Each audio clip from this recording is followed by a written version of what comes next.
দুপুরটা আজ কেমন জানো?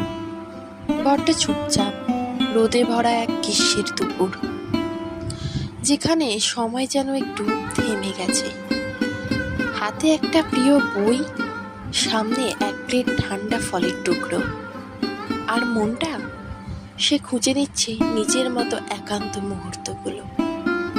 না কোনো ব্যস্ততা, না কোনো ফোন বেজে ওঠার শব্দ, শুধু আমি, আমার বই আর এই শান্ত দুপুর।